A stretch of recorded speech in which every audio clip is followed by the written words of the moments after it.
से जनाब अख्तरुल ईमान को अपना रुकने पार्लिमान बनाकर दिल्ली की पार्लियामेंट में भिजाइए। लोग कहेंगे कि असदुद्दीन ओवैसी बताओ अख्तरुल ईमान में और मौजूदा रुकने पार्लिमान में क्या फर्क है।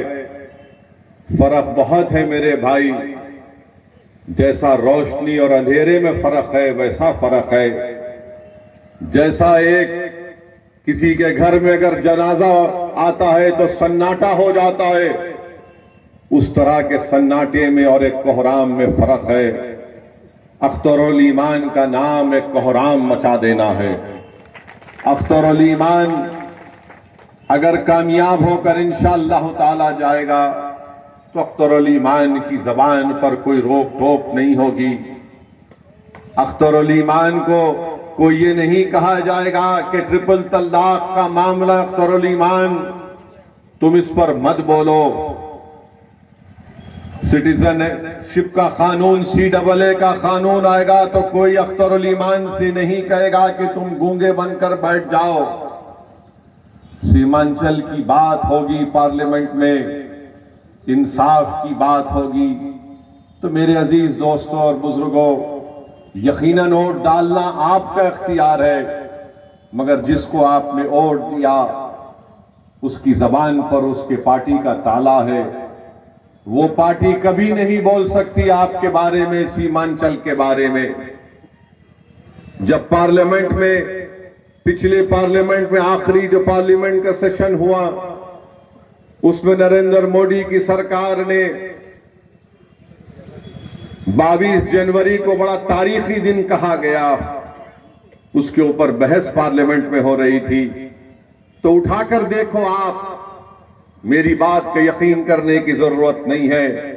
उठाकर देखो जिस शख्स को आपने किशनगंज का रुकने पार्लिमान अपने वोटों से मुंतखब किया, उनकी पार्टी ने क्या कहा पार्लियामेंट में, लोकसभा में।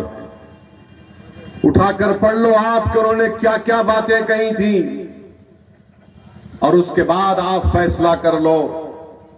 जब मुझे मौका मिला बोलने का और इम्तियाज जलील जो हमारे औरंगाबाद के रुकने पार्लिमान है, तो हमने क्या कहा कि 22 जनवरी की बुनियाद 6 दिसंबर 1902 में रखी गई थी।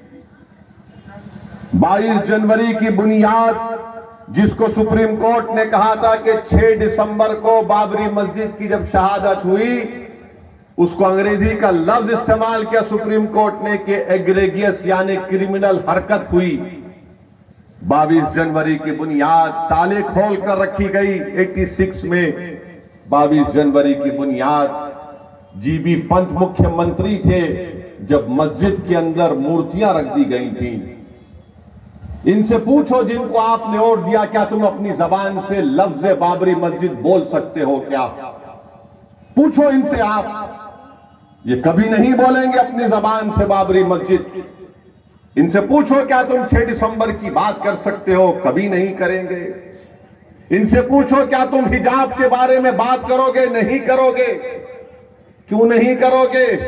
क्योंकि डरते हैं कि दूसरों का वोट ना मिले। अरे मैं वोट की बुनियाद पर नहीं कह रहा हूं कि मुझे आपका वोट मिले और उनका ना मिले। मैं ये कह रहा हूं कि तुम में इतनी तो सच्चाई और ईमानदारी होनी चाहिए कि तुम झूठ को झूठ बोलो, सच को सच बोलो, मगर तुम उतना भी नहीं बोल सकते। तुम जुल्म को जुल्म बोलो, तुम जालिम को जालिम बोलो, मगर आज की राजनीति भारत की ऐसी हो गई कि जुल्म करने वाले मसीहा बन चुके हैं और मजलूम जालिम बन चुका है। जिसकी मस्जिद को बर्बाद कर दिया गया, वो बजाय मजलूम की आज जालिम बनाकर पेश किया जा रहा है। मैंने पार्लियामेंट में उठकर कहा कि हम भारत के शहरी हैं।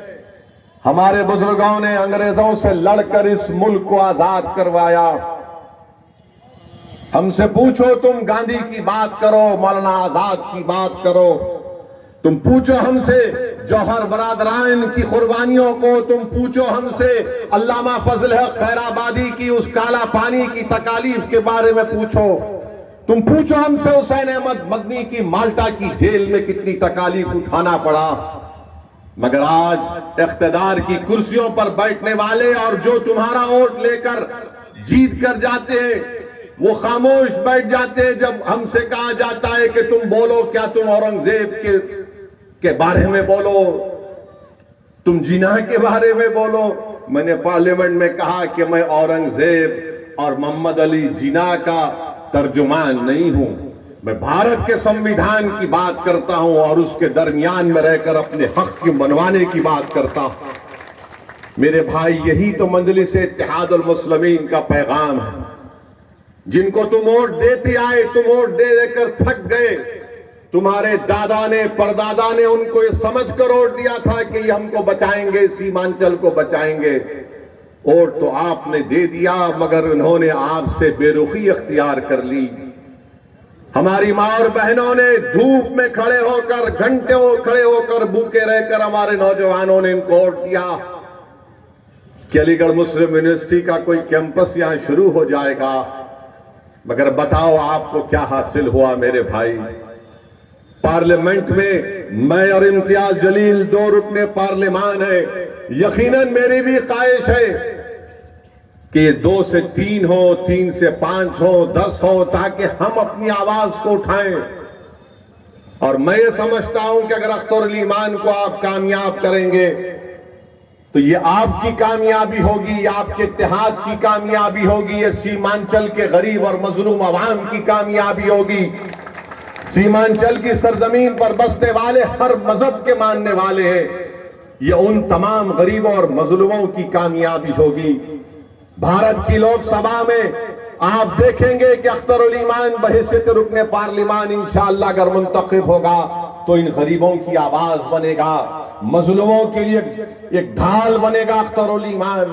और जिसको आपने कामयाब किया, माशाअल्लाह वो इतने खामोश बैठे रहती है, ऐसा लगता है कि जनाजा जा रहा है रोड पे से। इतनी खामोशी अख्तियार करते हैं, बोलते ही नहीं है। और जब हम और इम्तियाज जलील साहब तकरीर करते हैं तो बड़ा शर्मा शर्मा कर नीचे मुंडी कर कर सुनते हैं, अपने चेहरे को नीचे कर कर सुनते हैं। मेरे भाई, याद रखिए, ये हालात ऐसे हैं जब आपको और हमको अपनी आवाज को उठाना पड़ेगा। बिहार में अख्तरुल ईमान जब बोलते हैं तो बिहार के असेंबली के हर फर्द कान लगाकर सुनता है कि अख्तरुल ईमान क्या बोल रहा है। मैं आपको बताना चाह रहा हूं, मुझे भी बड़ी तकलीफ है, आपको भी बड़ी तकलीफ है कि आपने हमारे 5 विधायक को कामयाब किया, जिसको नीतीश कुमार और तेजस्वी यादव ने चारों को खरीद लिया। क्यों खरीदा उनको? क्योंकि वो नहीं चाहते थे कि कोचा दामन हो या सीमांचल की सरजमीन हो, यहां पर तुम्हारी आवाज उठे। वो कभी भी इस आवाज को बर्दाश्त नहीं करेंगे। हां, यादवों की आवाज को बर्दाश्त किया जाएगा, कुर्मियों की आवाज को बर्दाश्त किया जाएगा, भूमिहार की आवाज को बर्दाश्त किया जाएगा, ब्राह्मणों की आवाज को बर्दाश्त किया जाएगा, अपर कास्ट की आवाज को बर्दाश्त किया जाएगा। मगर पूरे बिहार में और खासतौर से सीमांचल में किसी एक आवाज को कभी बर्दाश्त नहीं किया जाएगा। वो आवाज होगी अख्तरुल ईमान की।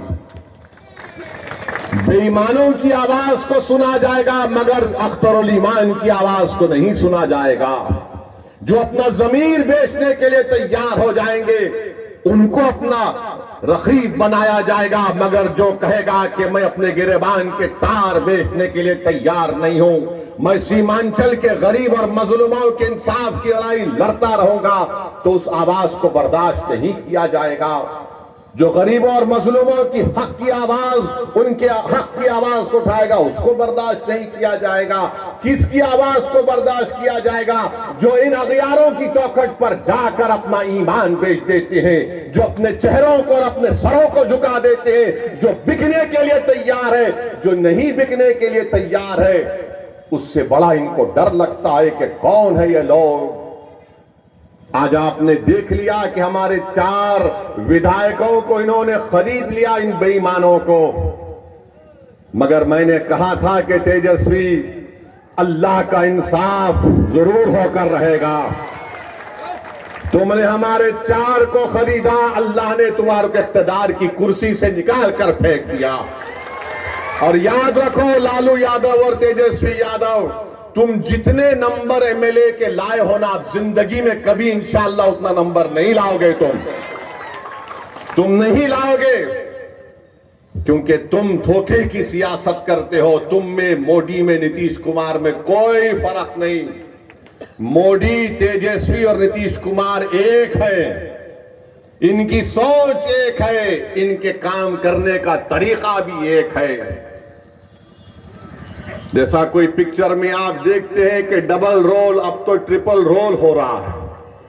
3 मिलकर एक ही आवाज में बोलते हैं, और वो आवाज क्या है कि सीमांचल से कोई तुम्हारी आवाज ना उठे, अख्तरुल ईमान की आवाज ना उठे। हां, बेईमानों को बर्दाश्त किया जाएगा। मेरे भाई बताइए, आप कैसे इंसाफ होगा फिर? भारत की राजनीति में कानून कहां बनाए जाते हैं?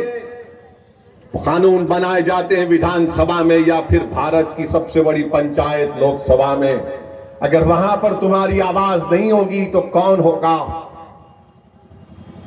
आज आपने देखा कि लोकसभा के इस आखिरी सेशन में मैंने पार्लियामेंट में उठकर कहा, अगर आप मेरी बात से मुत्तफिक हैं तो मेरी बात बोलने के बाद आप नारा लगाकर बता दीजिए कि सच है या नहीं।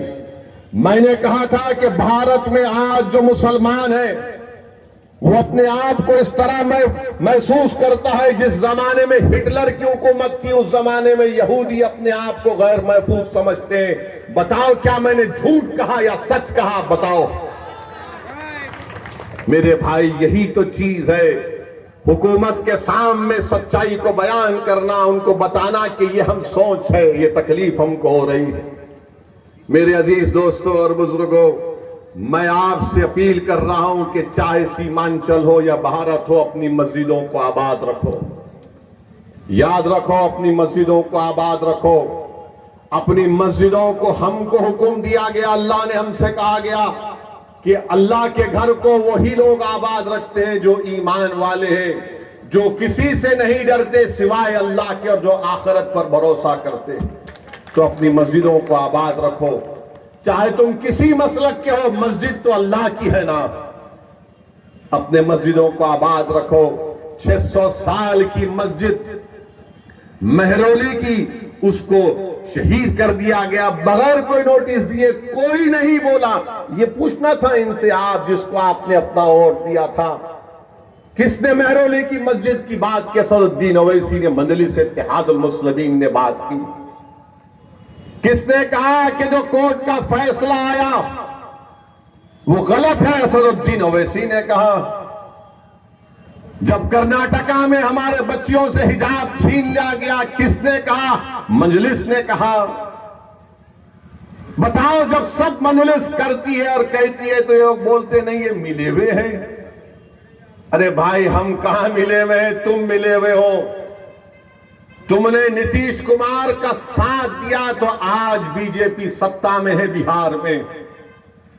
मैंने नीतीश कुमार को मुख्यमंत्री नहीं बनाया, तेजस्वी और लालू ने बनाया, और आज नीतीश कुमार मोदी के गोद में बैठकर चाय पी रहे हैं।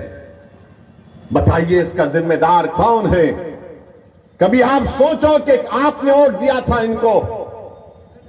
गठबंधन, मैंने आपसे कहा था कि देखो नीतीश कुमार, ये लोग बीजेपी को एक दिन सत्ता में लेकर आएंगे। मैं बार बार आपसे कहता रहा, मगर आपके दिलो दिमाग पर गठबंधन का एक जादू छाया हुआ था। नहीं ओवैसी साहब, गठबंधन, मैंने कहा ये गठबंधन नहीं है, ये दोबारा सत्ता दे देगा बिहार में आरएसएस को, बीजेपी को। बताओ अब कौन जिम्मेदार है? मेरी शिकायत आपसे है, मेरी शिकायत तेजस्वी, नीतीश, मोदी से नहीं है। मैं आपको अपना समझकर, अपना बेटा समझकर, अपना भाई समझकर, अगर मैं गलत कह रहा हूं तो मुझे माफ कर दो। मैं आपसे शिकायत करने आया हूं। मैं कहां पर शिकायत करूंगा? मैं किसके सामने जाकर अपनी बात को करूंगा? मैं तो तुम्हारे घर पे आऊंगा ना। तुम्हारा घर मेरा घर है, तुम्हारा घर अकेला तुम्हारा घर नहीं है। इसलिए मैं बड़े फक्र से कहता हूं कि सीमांचल का हर घर असदुद्दीन ओवैसी का घर है। सीमांचल के हर नौजवानों के ख्वाब को पूरा करना अख्तरुल ईमान और हमारी जिम्मेदारी है। इसीलिए मैं अपनी शिकायत तुम्हारे सामने रख रहा हूं। सोचो अपनी इन बातों को, अगर इसमें सच्चाई है तो हमारा साथ दो, अगर तुम समझते हो ये झूठ बोल रहा है तो ठीक है। मैं जो कुछ कह रहा हूं मेरा रब जानता है कि मेरी नीयत क्या है। अरे हम इलेक्शन लड़ते हैं तो वोट काटने के लिए लड़ते हैं। आज आपने देखा, आज मीडिया वाले हमको बता रहे थे, हमारे दोस्त, कि लालू यादव ने कहा कि अभी भी हमारे दरवाजे नीतीशवा के लिए खुले हुए हैं। लालू ने कहा कि नीतीश के लिए हमारे दरवाजे खुले। लालू जी पूरा घर ही दे दीजिए, नीतीश को बचा क्या है। अब हमारे घर के, आपका घर कहां रहा लालू जी, आप तो पूरा घर दे दिए। उस घर में अब नीतीश और मोदी बैठकर चाय पी रहे हैं। नहीं, नीतीश के लिए हमारे दरवाजे खुले हैं, अख्तरुल ईमान के लिए घर के दरवाजे बंद हैं, क्योंकि अख्तरुल ईमान सच्चाई को बयान करता है। आप बताइए किस तरह आपके वोट का गलत इस्तेमाल किया गया। अगर मजलिस इत्तेहादुल मुस्लिमीन के बिहार के विधानसभा में 5 की जगह अगर 12 विधायक जीत कर जाते तो मोदी हुकूमत नहीं करता बिहार में। अब के बार वो गलती मत करिए, 10 से 12 विधायक हमारे कामयाब करिए। पल्ला आपके साथ होगा, आप जिसको बोलेंगे मुख्यमंत्री रहेगा, जिसको आप बनाना चाहेंगे वो बनाएगा। मगर आपने बरसों इनका साथ दिया। अरे कितने साल, कितने 12-14 साल राजद की सरकार, अख्तर भाई 15 साल, 15 साल, और नीतीश कुमार पलटू मास्टर, इनके कितने 17 साल, 15 और 17 मिला दीजिए 27 साल, अब 32 साल हो गए। माफ करना, बिहारी मैथ्स में अच्छा होता है। 32 साल हो गए। 32 साल में तो 2-2 नस्ल तैयार हो जाती है, और बिहार में तो बच्चे जल्दी पैदा हो जाते हैं।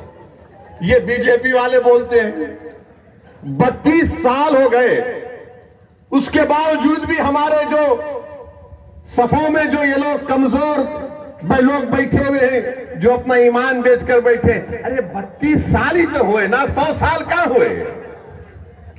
32 साल में कितने घर बर्बाद हो गए। 32 साल में सीमांचल में कितनी जमीन कट गई। 32 साल में कितने किसान बर्बाद हो गए सीमांचल में। मगर हमारे दिमागों में बात बैठी हुई है, नहीं भाई सेकुलरिज्म को जिंदा रखना है। सेकुलरिज्म को तुम नहीं जिंदा रख सकते। ये सेकुलरिज्म को जिंदा रखने की बात हो रही है। सेकुलरिज्म जिंदा उस वक्त रहेगा जब तमाम लोग अपने आप को महफूज समझेंगे, चाहे दलित हो, मुसलमान हो, आदिवासी हो। सेकुलरिज्म की बात ये लोग अपने बेटे को मुख्यमंत्री बनाना चाहते हैं। लालू, मेरा बेटा मुख्यमंत्री बन जाए तो बिहार का कल्याण हो जाए, मेरा बेटा मुख्यमंत्री की कुर्सी पर बैठ जाए तो सबका टन टनाटन फायदा हो जाएगा। मेरे भाई, ये कब तक खानदान और पानदान की राजनीति चलती रहेगी, ये आपको फैसला करना है। अख्तरुल ईमान का आपने हमेशा साथ किया। अख्तरुल ईमान ही ने बता दिया आपको कि कैसे 4 तो भाग गए, बंदरों की तरह दीवार कूदकर भाग गए। मैं उन 4 को कह रहा हूं कि आओ निकल कर आओ सीमांचल की सरजमीन पर और बोलो ओवैसी के बारे में तुम में दम है तो बताओ, बताओ आके तुम लोग। और हद तो ये हो गई, यहां के जो विधायक हैं, यहां के जिसको आप और हमने उनके लिए बड़ी मेहनत की, आपने क्या क्या किया अल्लाह ही जानते। वो क्या किए, तेजस्वी से दौलत लिए दुबई में होटल खोले, दुबई में होटल खोले।